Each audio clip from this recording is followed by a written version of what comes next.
But then we went to North Carolina to the mountains. We're sitting in a room and there was a guest that was a shamanic healer. She says to me at some point, I see a part of you in front of your body. So I'm sitting. I'm feeling a little nervous. I don't know what's going on. I'm thinking maybe MS is coming back because everything feels weird.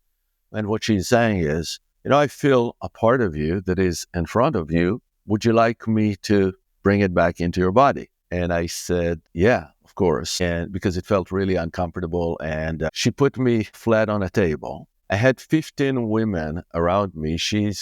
The expert is giving the instructions. And what happened, it's hard to describe. But to just give you a summary, I released fragments of souls that were trapped in me. I received parts of my soul back that were in all sorts of places. And there were curses that were being undone. There were all sorts of stuff going at the end of it. So that took about an hour. And that changed me so much.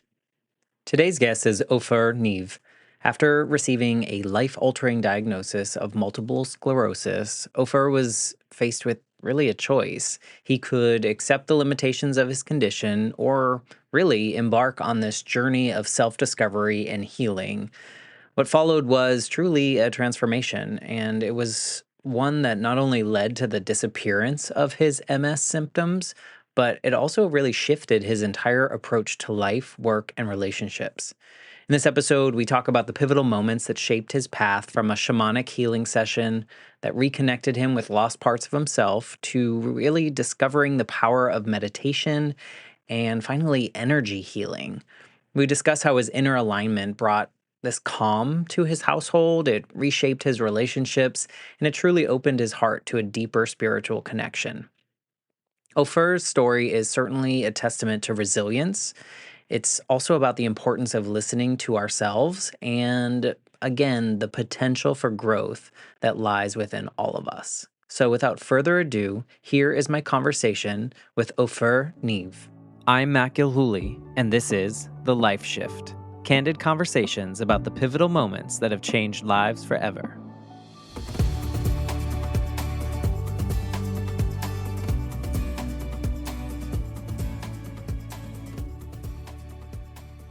Hello, my friends. Welcome to the Life Shift podcast. I am here with Ofer. Ofer.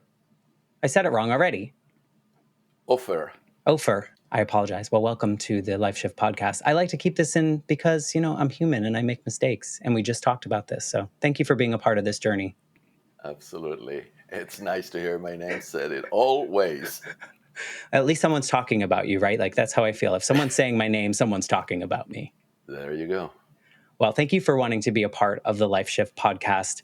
I was telling you before recording that this is like this journey, this unexpected journey for me that I started, I guess I was 41 when I started this, and it has been so unexpectedly healing for me.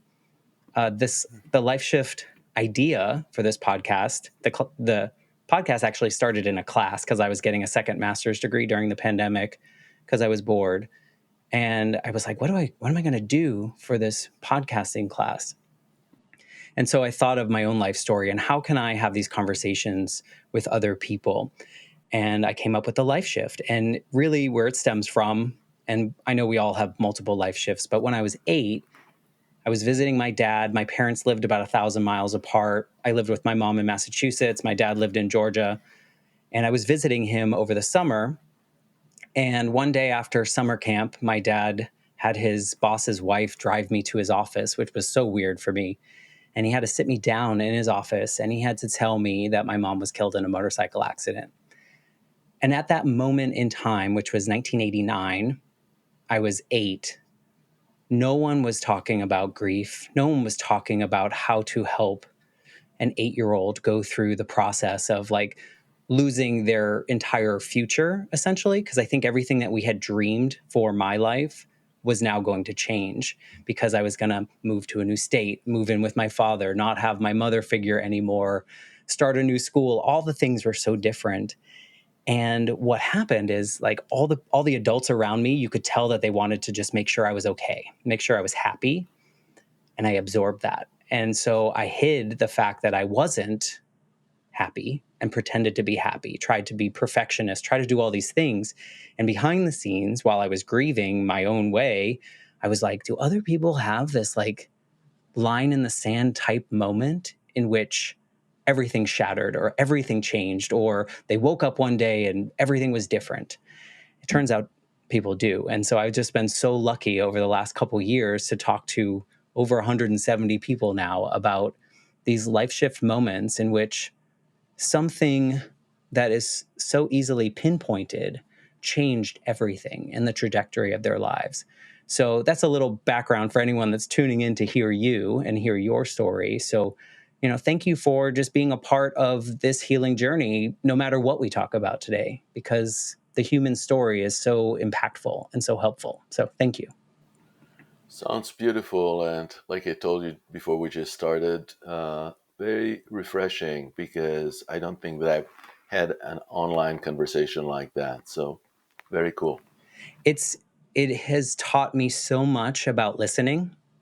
You think of a podcast and you just think of like voices talking.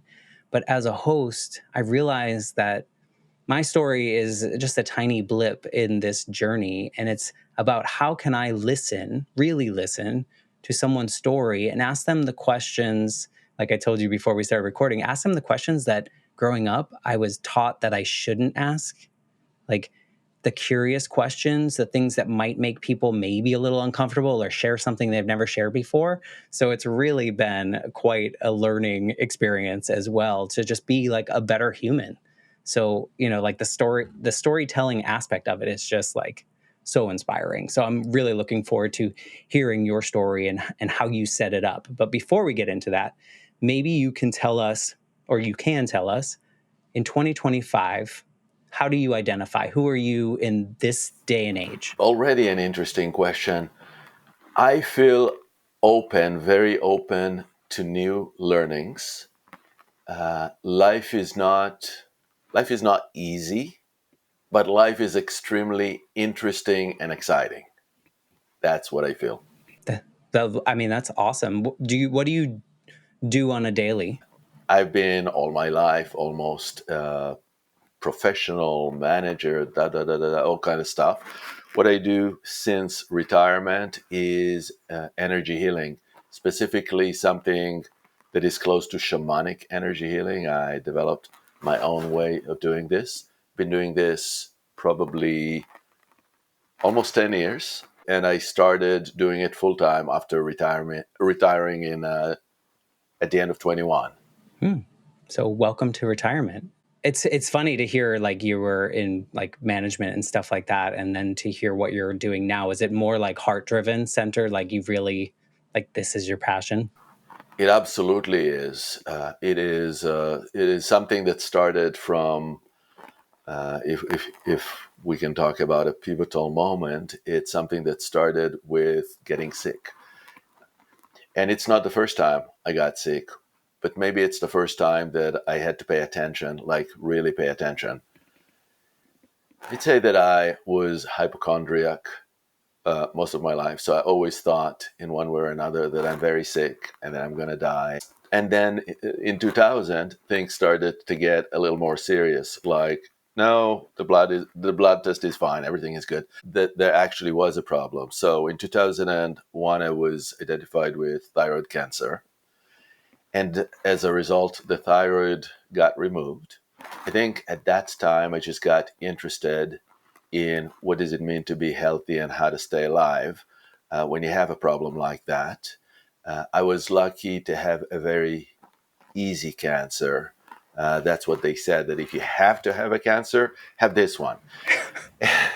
and then 10 years later, so I don't think I really focused on that much. I mean, it bothered me a lot, but then I went back into the daily grind of trying to be really good at what I do. And that included periods of months of sleeping like 2 hours a night and trying to catch up on email or doing deliverables. And at that time, I was a senior manager at Wells Fargo Bank. So, big bank, a lot of responsibilities, being always waiting to wake up in the middle of the night with some call. This needs to happen. This doesn't work. Stress was building up, and I was aware of it to some degree until I started to feel someday tinglings in my fingers, and it wouldn't go away. After several days, I started to feel tingling in my feet, in my toes, and I went to a doctor. It turned out that this is multiple sclerosis. It was a long line of tests to prove this. Once it was proven, it was basically said that things were going to have to be managed. There is nothing that can heal this in Western medicine. It started a long journey for me because I really didn't like to hear that something happens that will shorten my life, that my nervous system will deteriorate. It was also diagnosed in a very strategic place, like right at the connection point between the head and the rest of the spine. And so it was affecting a lot of things in the head. The whole body was affected by it. And this was the beginning. It got worse. And so they put me on some medicine. And what happened to me then is I just started to be very curious about what can change that will get me out of it, because I knew that lack of sleep, a lot of stress, not a good thing. I started to read books. I read one book about MS that taught me how to change my supplements to address the situation. So I did, but I didn't really know if that was going to work or not, because everybody is different. And my symptoms didn't go away. My fear didn't go away. I actually was highly anxious. I remember all sorts of treatments at home when I was having I don't even remember what they're called, but I was trying to maintain a life of work, but only like a half speed of what I usually went. And the second was like, what am I going to do? What am I going to do? I felt not for the first time, but maybe the first time that it's like I'm going to die. I mean, it felt really real for me. I remember a trip to Italy at around that time that was just pre-planned. I didn't really want to go because I was depressed. And it's like we're in Tuscany. We're visiting galleries. We're looking at places, and is this the last time I see this? I mean, when I'm saying it now, I'm feeling like maybe there's a lot of self-pity involved, but it felt very real for me. It felt like this is it, and I literally felt like my body is losing force, like I don't have muscle strength, and some of it was probably in my head, and a lot of it was just kind of imagining of how it's going to happen, and it didn't feel good. I was just curious if because you briefly described like your work ethic before all this and kind of this like achievement type culture, like chasing and trying to do more and do better. Do you think part of that played into the fact that you were now diagnosed with something that didn't necessarily have a cure or an answer or something that you could button up or close or figure out the answer to? Was part of Do you think some of that played into the way you felt about this? I'm sure it did, because I like to know that I can control outcomes, and I've been a manager for many years, and you sort of have the expectations, and you also have the means to make something happen, and you also have due dates, and there are deliverables, and yeah, you feel like I know how to do this, and then there is suddenly something that there is no manual, and you would be amazed if you knew how many how-to books I have, because I was always interested in how do you do something. So I think my how-to kicked in, but from a different perspective, because there was no traditional way to change that. I had to be on medication. There was no traditional way that I knew what to do. The only thing that I could do is maybe go a little bit slower and take my time and see what happens. And I started doing this. In fact, I started to meditate. I learned that you slow down and you start to meditate, and things just felt different. I mean, I didn't have any revelation, but I think what happened is I opened up to the possibility that the change is not going to come from anything that I'm going to do, but maybe it'll going to come from me not doing anything. And that's where I ended up, is just working, still working because I had to work, but then meditating, taking it slow, and listening to some podcasts that I found interesting.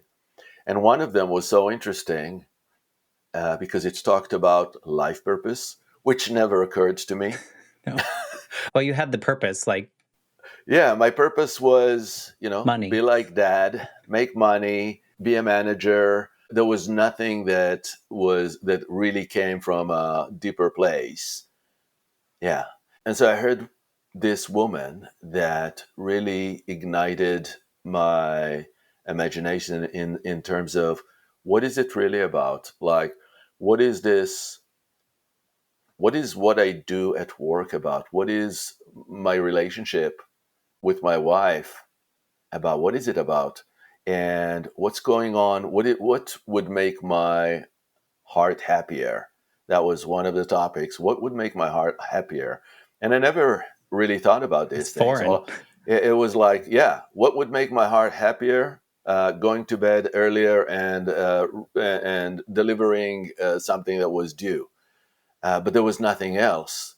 And so this was a life-changing program that I joined with a group of 15 people, where we started to talk about why we're here. It was so life-changing. I mean, we touched on very big topics. For example, I never thought about how do other people see me at work. I mean, it just didn't cross my mind, although I had a lot of, managerial training and stuff like that. But it was just a different level of looking at internal representations, at what you think, how you see yourself, what is your image to yourself. And at the end of the year, without even trying, my symptoms were going away. My symptoms were going away. Wow. And it was just because I discovered that something. I think the main thing that happened was that I was no longer at the same level of need for external approval or external guidance, as far as what I'm supposed to do, who I'm supposed to be, and started going more in and discover there's something here that actually nobody gave me. It was always here and I can always find it. And when I find it, it just feels good. It feels connected. And when that happens, there is nothing that can take it away. It's not conditional. I'm not going to be there only if I do this or that or whatever. It's always there. And that was very pivotal for me, because it basically gives you a level of power back. Like you feel like, yeah, I got it, even regardless of what's happening in my body or around me.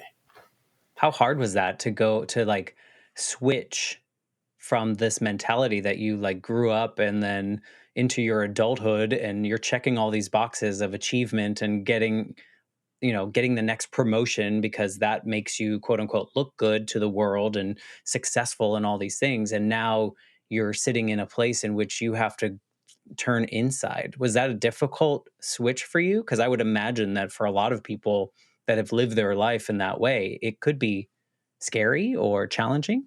I found it scary for stupid reasons, not for good reasons. I found it scary mainly because I worked for a bank.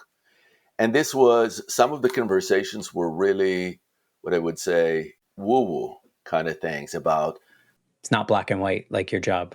no. And I was literally thinking that somebody at the bank would know that I'm having these conversations and they would say, you don't do this in a bank. I mean, it was so weird. And of course, a moment to understand, yeah, that's the level of me being a soldier. I also grew up in Israel and I have been a soldier. And so my entire life leading to that, I was pretty much told what to do. I mean, it was like laid out. Right. You're Even going if to it be, wasn't, it was like even even, afterwards. yeah, really it wasn't, but it was exactly. And so at the age of 18, I became a soldier. And then I've been several years a soldier and a commander. And then I knew that I needed to go to school. And then I needed to find a job. And maybe a shift there was that me and my wife, we decided to move to the US from Israel, and that was a brave decision. But I'd say she pushed for it. So even this was kind of going along. I was not really in the habit of making a lot of personal decisions and asking what is really, really, really, really important for me. I was more in a supportive role, I think. It took me years. It took me years to understand that it's okay to ask these questions. What do I need? What do I need? I always knew it intellectually, and because what I do now is energy healing, I can see so many people that come to me that what's happening is we think we just have to. It's just our job. It's just our responsibility to take on other people's stuff. It's a habit that is causing all sorts of problems, but it's easy to be there. Oh yeah.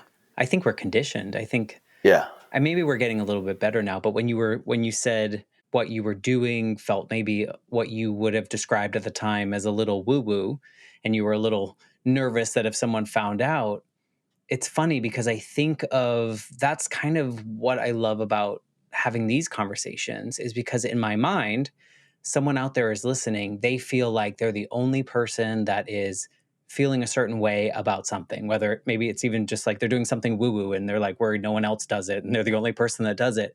But then they hear someone like you share this story out loud and it like gives them permission to feel validated in the way that they feel about themselves, that they're not the only ones, it's not something weird or embarrassing or any of those pieces.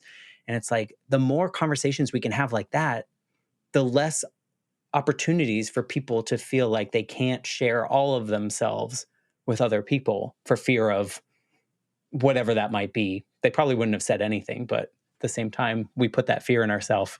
So true.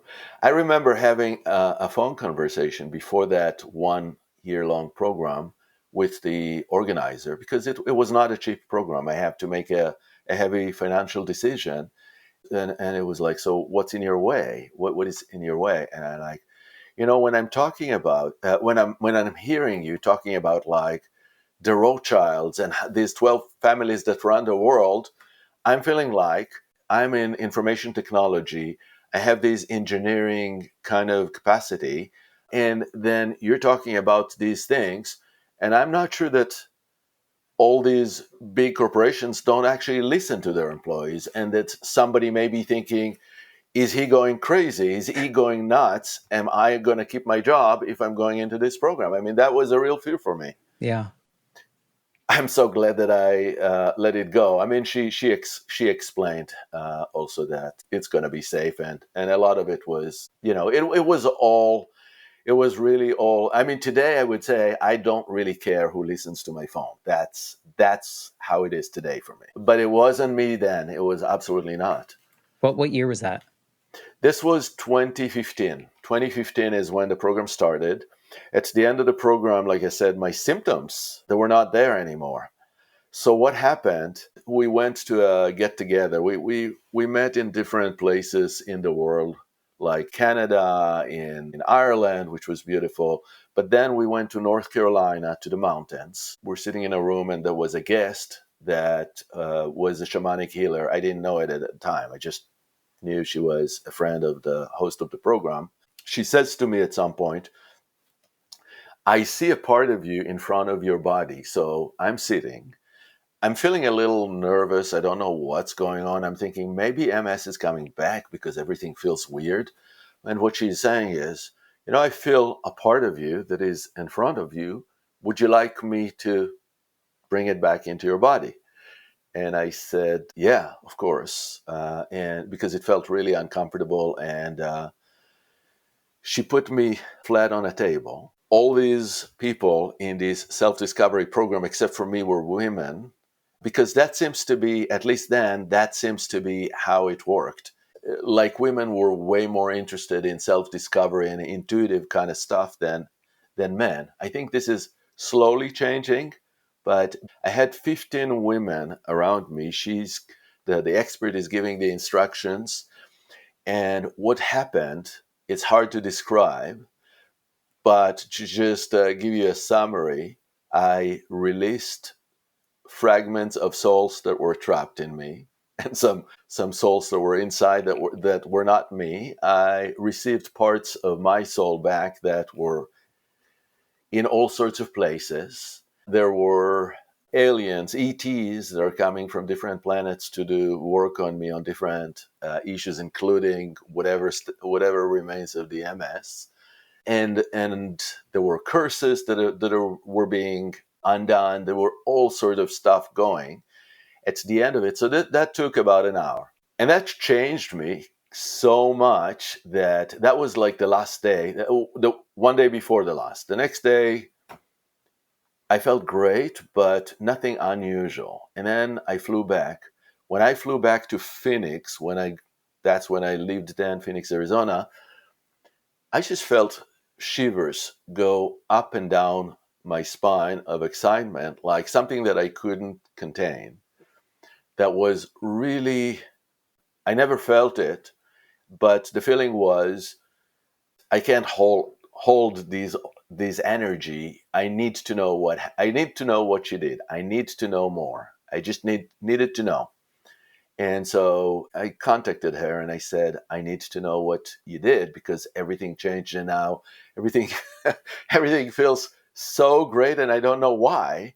But I felt like I really want to know what you did. I want, maybe because I'm so much better, I can start helping others. I came for a weekend in Longmont in Colorado. It was just mind blowing. And after that, I was just hooked. And so one of the things that I remember from this weekend is we were several people in the room, and everybody put something like a sticker on your forehead, and the sticker said something. I didn't know what it said, but another person is assigned to me, and this person starts talking to me, and the way they talk is based on instructions on this. And I was so triggered by that conversation.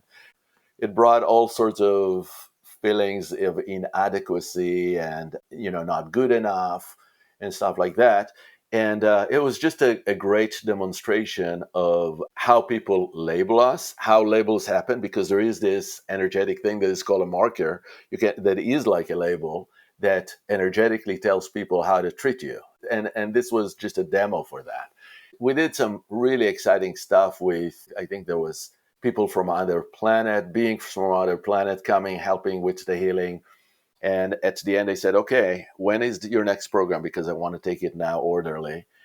And so because she had a teacher's program first, and then the 101 version, I just decided I couldn't wait. So I took the teacher's program first, which was great because it meant that I had to drop all pretensions that I knew anything about anything. And I just came in. Everybody was experienced, and I was the only one that had no experience in this realm.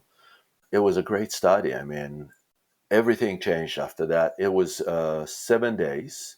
And after these 7 days, I knew that I'm going to eventually stop what I did for a living and become energy healing. That it was just a healer. It was just a knowing at that point, but it became real more and more with time The more until it you happened. kind of leaned into it, that it Yeah, got more real. And I think as you tell that story, I see like the older version of you, and imagine like you telling, after that energy healing session in North Carolina, imagine going back to like the guy checking his emails at 3 o'clock in the morning and telling him about that experience. Like you probably would have been like, that's, it's not even in the realm of like what exists in your life at that point in time. Would you say yeah. so? I just couldn't connect to it in the same way. I mean, I still had to do work, but it changed how I did work. I'll give you an example. I had a boss that spoke really loudly all the time, and every time he would talk to me, and also unnecessarily, because we're sitting like like I see you on the screen, that kind of distance. But it's also the energy of what he would say was very pushy. And in the old Ofer would just take it and say, maybe something is wrong with me. Maybe I need to change something, or I just can't stand it, and I'll just shut up and go do something else. But I told the guy as he was doing it, because I just couldn't be the same anymore. When you talk, it's like you're pushing me in the chest, and it feels bad. So I don't. Can you be a little less aggressive? Because I could feel it. The way I sensed things changed. I was not as concerned to tell others, in real time, if there was a problem. Then, yeah, if it's affecting me, I'm not planning on getting sick again. So enough. That was how I felt. It's so interesting too, because as you tell the story, the change in you as a human, like in the way that you approach things and listen to things and care about things, it's so like high level. And part of me, even though I've been listening to your story, almost forgets that this whole journey was triggered by your body telling you something through your diagnosis and the symptoms and the stuff that you had. And it's so interesting to me that when you started listening to yourself and going inward, your body also at the same time was, I don't want to use the word fixing itself, but kind of finding a way to reduce the symptoms. And it's just interesting to me that becomes almost like that second layer. Like your bigger story is this transformation of you like turning inward. Do you see it that same way? I mean, I know we came into it talking about these diagnoses, but That's a big part of it. Yeah, absolutely. And you mentioned also earlier about how did you say it? Something about listening, how you found that by doing this podcast you listen, you found a new way, a new level of listening. And that's kind of what happened to me too, is you start to really listen. So you realize at some point that you're actually not alone. That's me. That you're not alone in the universe. That there are things that are like guidance. If you want to be quiet enough, you can listen to the silence instead of the chatter that is going all the time. I heard a shaman saying that as far as hearing goes, you should listen to what's outside of you 80% and only 20% to what goes inside of you, because what goes inside of you is chatter. But I would say, in addition, these 80% should also go inside, but learn to have a distinction between your own chatter and between guidance, because these are two different things that are coming through the inside. And it's kind of interesting, because guidance, the way I know it, divine guidance actually speak through the throat, not through the ears. And so for me, that's a place of distinction. You're so right in that I have to learn to listen to my body. I had to learn to listen to something that is not my mind, because my mind was talking endlessly, ceaselessly, all the time. And I learned how to go into my heart and find out that the heart is probably more important to start with, when it comes to intense desires, kind of deep understandings. I didn't want to be, there was a period that I said, I don't even want to be considering the brain anymore. I'm done with the brain. Then, life goes on and you discover that you actually need your brain. you need a combo. You need a combo. Yeah. But there is a place called the Heart Math Institute that show electromagnetically that whatever you experience here registered electromagnetically in the heart a fraction of a second before, which is Oh, really interesting. cool. And so I just learned to listen to what my heart wants and what my heart is telling me and what guidance is telling me. And I was told all my life, especially as a man, I think, but also, I don't know, maybe as just as who I was, that I'm not intuitive, that I have no ounce of intuition in me, that not even try. And I was told that by a lot of people that I know, friends, people that were close to me. And I think they were right, because when this was how I thought, that was the truth. And the reality was that when I learned that this is not the truth, that everybody has this capacity, I changed. And I changed in a way that is so significant that now I totally see how everybody has this intuitive capacity inside of us. However, we get it, doesn't matter if you hear something or you see something or you just know something, but we all have it, and we're conditioned. Like you said earlier, we're conditioned to think that we can't or that we don't have it, and it's just not the truth, and it's not helpful, because then we forget that we can actually heal ourselves when we have this inner alignment. Yeah, I would say that society is very conditioning in that way. And even you kind of mentioned the gravitation towards like how-to books Hmm. kind of relates to that in my mind too. It's like we're just looking for the solve a lot of the time as a lot of us work through life. It's like here's the next obstacle, how do I fix that? Here's the next thing, how do I fix that? How do I move forward? What do I do next? It's never like here I am. Here I am and sitting with myself and all it's so counterintuitive to what society teaches us to do. Just like the first half of your life, like trying to achieve and trying to do all the things that your father thought you should do, or like whoever in our lives thought we should do those things. And then to learn this, you're like, oh, oh, this changes you.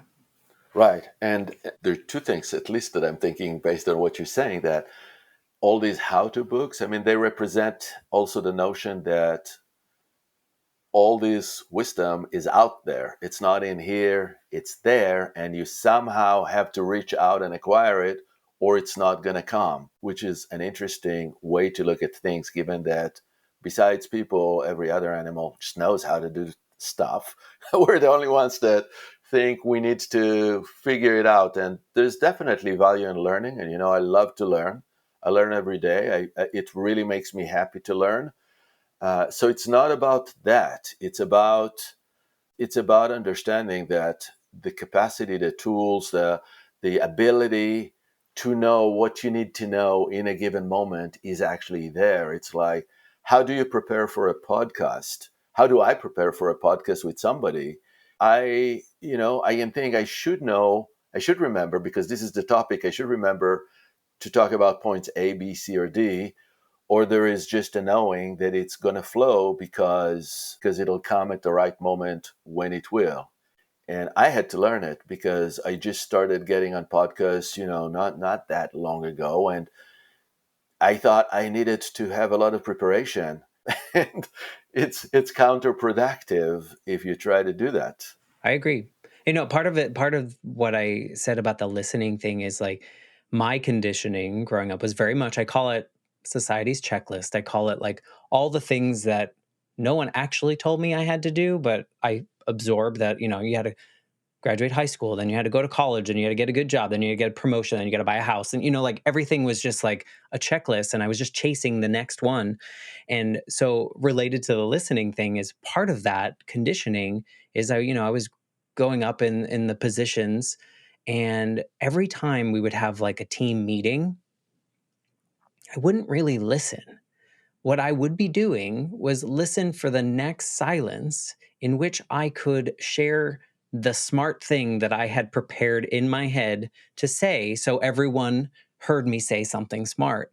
I wasn't listening to the conversation. It was all about how can I perform in a way that someone gives me the approval that I need or the check mark that I need at that moment in time. And to your point, what you just said is like, if we know everything is naturally like where that conversation is going to go is going to come from here, you don't need to worry about that. You forget the points and the conversation will take us where we need to go. I always think of those moments of like me, 30 something year old me sitting in that meeting, like waiting for the next, like, don't forget what you're going to say, because as soon as there's a silence, you're going to sound smart. And then scolding yourself for forgetting this one point or that one point that you were going to talk about, right? Plus, I didn't get to hear anything that anyone else was saying because my mind was so focused on not forgetting that one smart point. Absolutely. I mean, I also in becoming just, and it's not. I don't identify myself with being a healer. This is what I do. What I identify myself today is with just allowing myself to be whatever wants to come out. So, be authentic. That's hard. Whatever it is, it's great. And now I love healing, and so that's what I do. But I can see how listening, really listening, is so different, because you listen not just with your ears, you listen with your entire body, and your brain has to do something else. In fact, sometimes I'm not sure that I always even listen with my brain, because my brain likes to do what you just described. Sometimes I kind of send my brain to play outside, and I'm trying to listen with my heart, because I think it'll be something more authentic. And of course, the brain always participates, but it's like it's always trying to take over. And as you say, be the smart guy in the room. That is not deep, not necessary, not bringing anything forward, and also not making people happy. No, they don't care. Yeah. Yeah. I wonder, and I don't know if this is something that would happen, but you had this life that you lived in the way that you lived it and the way that you approach things, and maybe it was brain first. You're married, you have a kid. How do those relationships change when you change the way that you exist, essentially? Like how does changing so much inside yourself affect the people around you? Does it make things better? Like, where do we go from here? I would say that the best answer would probably be to ask them, because I don't try to change them. I think they are changed because I changed. I think there is something energetic about it, because we radiate who we are. And so when you're next to somebody, if you're going to be angry, they'll react to it. If you're going to be something else, they'll react to that. Or I think what happens with me is when I'm really aligned with who I am, and I'm not just an explosive reaction to something, which happens. I'm still a You're human human. being. There is something that I can say, just more calm and quiet in the house, because we're not Italians, but we sometimes behave like, in these sitcoms, or Moonstruck, that kind of, this is what we are. This is what people in Israel are like. This is how we grew up. But I think there is a lot of calm, no matter what's happening outside, no matter what the external pressures are. We know how to be calm, and how to be calm towards one another, which I like. This is probably a big thing that I brought in, because there was a lot of drama before. Hmm. Part of my brain was like, I wonder if he's going to say that like his wife likes him better now because he's a different way, or like his son, you're connected more. Cause like part of me is like, that has to be so interesting as the person on the outside, the person that isn't going through the Yeah, we're still transformation. very different and have different opinions about all this. Like, my wife is not necessarily into a lot of woo woo, and I totally respect that. I think that we just don't have to be the same, which maybe is a different thing from where we were before. Yeah, no, that makes sense too, because if you're fully aligned and content in the way that you're moving through the world, that almost seems to automatically make you respect how other people choose to do the things in their own space, in my Yes, opinion. I don't know. I'm not where you are yet, maybe someday, but that's my assumption. you are where you are. Yeah, which is And different than where I was. So, exactly. Yeah, I really know that it's a knowing that what we feel, what we are, we radiate outside. I sometimes tell people, just do this experiment, be angry or be something else, be worried, and then go into the supermarket and get that experience. And then the next day, do this exercise that'll give you to calm yourself down and to see everything differently and to feel very centered in you, and then go into the supermarket and see how the line is different, and it will be a different experience. Yeah. No, I think it's a beautiful thought for someone very regimented, still absorbing some of society's checklist and still fighting against, I don't have to be perfect anymore. I don't have to do all these things that I thought I had to do for so long. I mean, a lot of my perfectionism pieces came from my mom dying and then thinking, if I'm not perfect, my dad's also going to leave. So that's a trauma piece that I probably need to leave behind at some point fully. But, I feel like I'm making baby steps towards like the version of you, but not quite there yet, which is okay. I'm where I'm at. Which is perfect. And I'm not sure that I am where I'm supposed to be either. And Well, so you're where you're I supposed to am be. where exactly where I am. Yeah. I am where I am. Yeah. And so nowadays, as you live in this more aligned purpose, I guess we should say, how does that impact your diagnosis these days and your symptoms and those kind of things? I haven't been taking medications since 2020. Wow. And last year, my doctor said, you don't need the annual MRIs anymore. So even the doctor think I'm done. So I'm considering myself now complete. That's done. That's amazing. And Yeah. you mentioned that growing up, some might say you might have been a hypochondriac of some sort. Do you have those tendencies anymore because of this alignment? Much, much less. I'll also admit that these days it's really easy to go to ChatGPT and say what's going on, and get an answer, so you don't need to wait for the doctor. But I'll say that I have this knowing inside of me that I'm actually fine. Now I know to make a distinction between something is really wrong or I'm just feeling that something is wrong, but everything is actually fine. So I needed, for some reason, karmic reasons, to have a lot of trials and errors. But I got to a place where I don't worry much about like I'm going to die from this or from that, or something is really, my body is falling apart. I don't have that anymore. Yeah. So you're living more in the present and not catastrophizing what could happen in the future. Yeah. And of course, I have this knowing that, we're getting older. But it's a big difference. I think that I was so afraid of death before, where today is, I think I understand more death. There is this shamanic practice that says, you can experience or learn how to die before you die, so you don't need to die when you die. That's It's profound. and I do this. I do this in my work. We sometimes go to places where what it's going to be like between lifetimes, or what it's going to be like after death. And when you just familiarize with yourself with these kind of completely different concepts than what I had before, as growing Jewish with very different concepts, it makes things very different. And I'm not saying that there is no fear. There's always fear, and fear is probably healthy for survival. But the problem is when fear becomes constant stress. That doesn't have to happen, and it doesn't happen for me anymore. You just alluded to it, but did you grow up with faith or spirituality or any of this? And if so, how did that change? My father was born to Orthodox Jews, very religious, but he rebelled.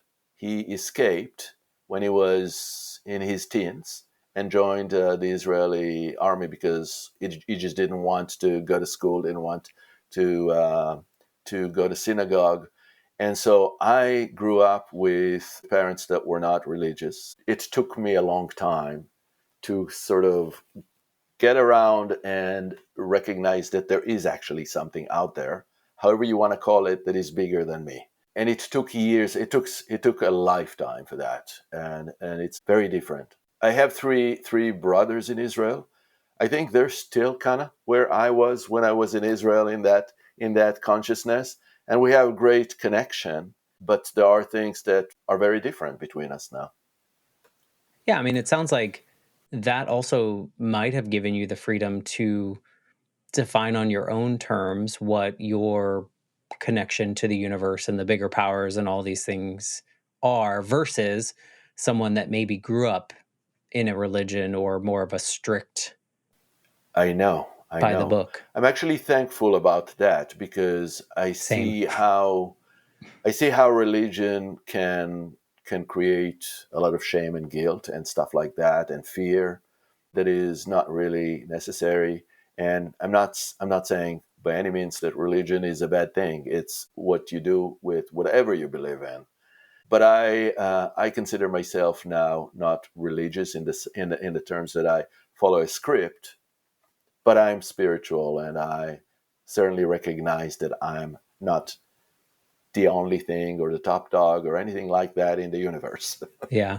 Which maybe the earlier version of you was chasing to be the top dog at Wells Hmm. Fargo or wherever you were, those particular places, and You're right. That's true. realizing that we're just kind of like a speck of thing, like a speck of dust in the Yes. grand scheme of things. And maybe that helps us not worry or stress about things as much because we're just a little piece of the big puzzle. Yeah, it's nice to know that we're linked to everything, but we don't have to take care of everything. Yeah. Something that left my mind and just came back was this idea when now the third time that we've talked about how-to books, and the idea that so many of us exist on this earth, and we see the how-to books as answers, as solutions. But I bet there's a group of people, and maybe you're included in this, that see the how-to books more as learning someone else's story, in a way, learning how someone else figured it out, and not so much as the solution, but just another way that something has been done in that particular way. Does any of that resonate with any of the thoughts that you have about that? Very much. This is how I learn. Yes. I learn to take what I need and leave the rest. I don't feel like I have to listen to everything the way somebody else experienced it, but I can always learn something new and then adapt it. I like that. I mean, I'm aware that there are patterns of energies like rituals that really have power because they've been repeated exactly the same over and over and over for a Fair. 1,000 years. And so a lot of people feel the same thing when they do it, and it has power. But this is not how I want to live my life every minute of the day. So that's the exception. No, I mean, that visual came to my mind in this conversation. So it's something that I've never really thought of before as a how to book being like more of someone else's story and their way of doing things. And I was of the mind until this conversation that they were just like, I go to that so that I can solve this problem that I'm facing. And maybe my outlook has changed a little bit just in this short conversation. So thank you for that. When you're looking at all the life shifting moments that you kind of discussed here, which I'm sure there are a lot more besides the ones that you talked about here, which part of that do you feel is most pivotal? Was it listening to that podcast? Was it talking to that person? Was it your diagnosis? Like, which one do you feel like really pushed you in this direction to be who you are now? I believe it's the physical change in the body that started the process because it was like a downhill process that got accelerated big time with this diagnosis. I felt like I had to do something. Maybe I would fall on something else. Who knows? Maybe I would find a miracle herb that would have cured me, but that's not what happened. So I think if you want to think in soul terms, I think my soul directed me to this thing so that I could find that podcast, that program, that way of living. But the guidance had to start in a big blow to the way I lived my life, and that was the physical. So that was like the triggering moment. Yeah. And I asked that because I know people, and I know people do this, and it's fine because they're human. When you get a diagnosis like that, sometimes you just don't do what you did, right? Like you just take it, and then that's it is what it is, right? And this is what I have to accept.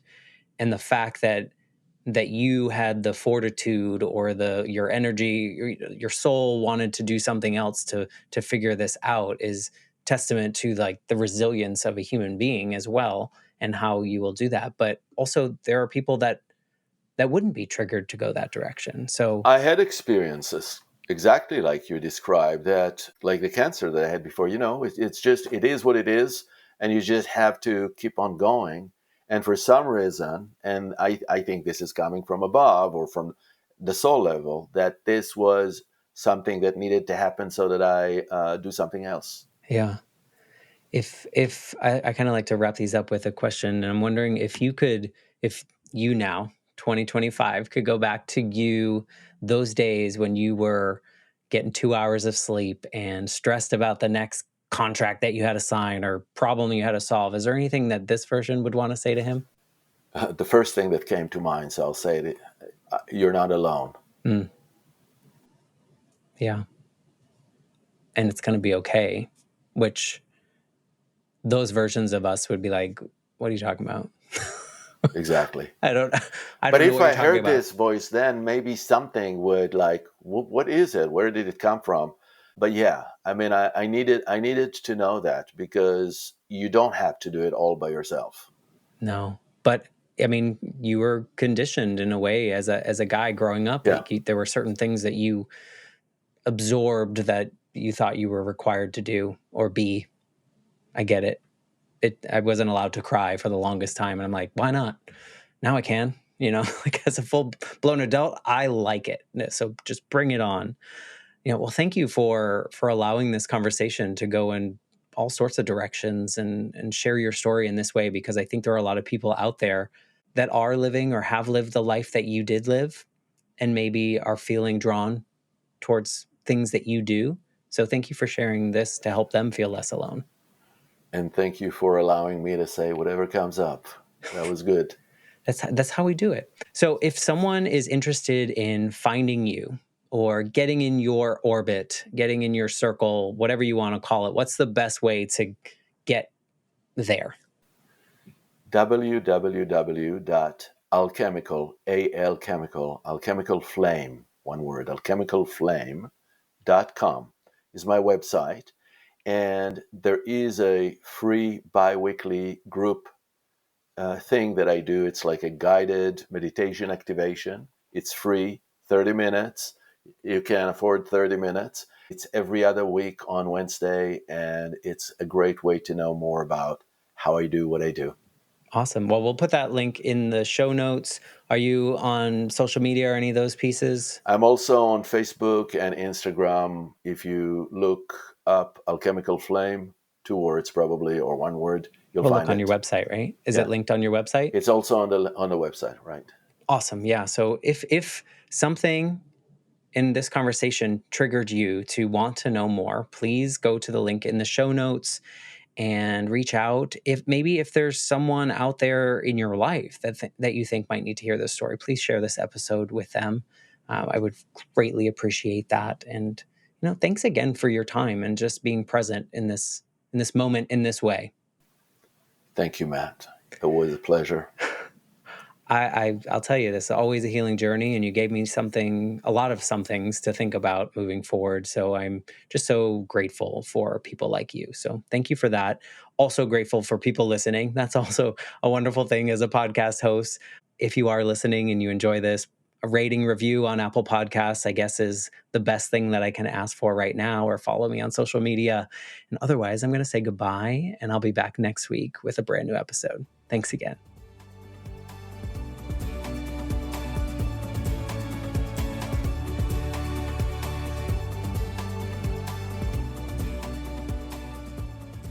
For more information, please visit www.thelifeshiftpodcast.com.